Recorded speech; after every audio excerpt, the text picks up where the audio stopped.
All right, welcome to our explainer. Today we are jumping headfirst into the high-stakes world of 3D printing. This is an industry going through a massive shakeup, and to really understand who's winning and who's losing, we're going to size up the giants battling it out for the top spot. So let me ask you a question. How do you really get a handle on a company's true position, especially in a world as complicated and technical as industrial manufacturing? I mean, is it all about the balance sheet, their product list? It's tricky, right? Well, it turns out one of the best ways to understand any company is to look at who they're up against, their rivals. So for this analysis, let's pretend we have a company. We'll call it Kwirtmak, and we're trying to break into this market. By seeing how our fictional company would stack up against the real-world titans, we'll get a super clear picture of the entire competitive battlefield. So let's get into it. Okay, so here's our game plan. First, we're going to look at Stratasys, the original polymer pioneer. Then, we'll pivot to 3D Systems, a true giant in the healthcare space. After that, we'll unpack the story of Desktop Metal, which is a pretty stark cautionary tale. And finally, we'll bring them all together for a final industry showdown. First up, Stratasys. These guys are one of the OGs, the original trailblazers. Their name is basically synonymous with polymer 3D printing. They've definitely risen to the top, but as we're about to see, staying there means dealing with some pretty immense pressure. So to really understand where they stand, we're going to use a classic SWOT analysis. We'll break down their strengths and weaknesses, the internal stuff, and then look at their opportunities and threats, which are all the factors coming from the outside world. This is going to give us that full 360-degree view of the company. So, let's talk strengths. What Stratasys got going for it? First off, they have dominant market leadership in industrial polymers. Second, and this is huge, a brilliant recurring revenue model from their consumables. This is absolutely crucial because it gives them a steady, predictable income that protects them from the ups and downs of selling big, expensive machines. And finally, they have deep, deep roots with blue-chip partners like Airbus and Boeing, producing over 25,000 flight parts. That's some serious trust right there. But, it's not all smooth sailing. The company's dealing with some pretty serious weaknesses. Hardware sales are dropping as customers get a lot more careful with their cash. And on top of that, they've been fighting off hostile takeover bids, which, as you can imagine, creates a ton of internal stress and uncertainty. And that drop in hardware sales, it's not just a little dip. We are talking about a 19.1% plunge in their systems revenue. A number like that just screams that the global market is feeling cautious, and it puts direct pressure on Stratasys' bottom line. So where do they go from here? What's the next move? Well, Stratasys isn't just sitting on its hands. They're pushing in two key directions. First, expanding into totally new materials like metal and ceramics. And second, tapping into the sustainability trend with solutions like Relife, which repurposes waste powder, a huge draw for clients who really care about their environmental impact. And finally, you've got the threats. A sluggish global economy means it takes way longer to sell their expensive machines. At the exact same time, you've got this intense competition from lower-cost rivals who are just chipping away at their premium prices. It's a classic squeeze play from both sides.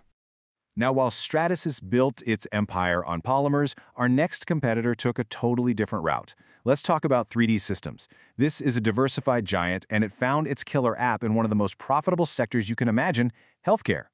3D Systems has this incredibly diverse portfolio, covering both plastics and metals. But really, what truly sets them apart, and where they make the real money, is their absolute dominance in medical and dental applications. And their strengths are a big deal. Over 30% of their revenue comes from those high-margin healthcare products like dental aligners and surgical implants. They offer a huge range of technologies, which makes them a kind of one-stop shop for industrial clients. And with literally thousands of patents, they've built a really strong intellectual property moat around their business. But here's the paradox. Despite all those strengths, the company has had a really tough time with profitability. They've had inconsistent financial results and this persistent problem with cash burn, which is basically just spending more money than they actually bring in from their operations. It's forced them to get really aggressive with cost cutting. And to put a number on that struggle, just look at this. A staggering net loss of over $250 million recently. This isn't a small dip. It is a massive financial hole they have to climb out of. It's a huge lesson, right? Market leadership doesn't automatically equal profitability. So, what about the upside? Well, it's in some truly futuristic stuff. I mean, 3D Systems is a leader in regenerative medicine, developing technology to 3D print human organs. Yeah, you heard that right. It's a long-term moonshot for sure, but the potential is just incredible. And more immediately, their aerospace and defense business is absolutely exploding, with over 80% growth year over year. The threats they're up against are also very modern.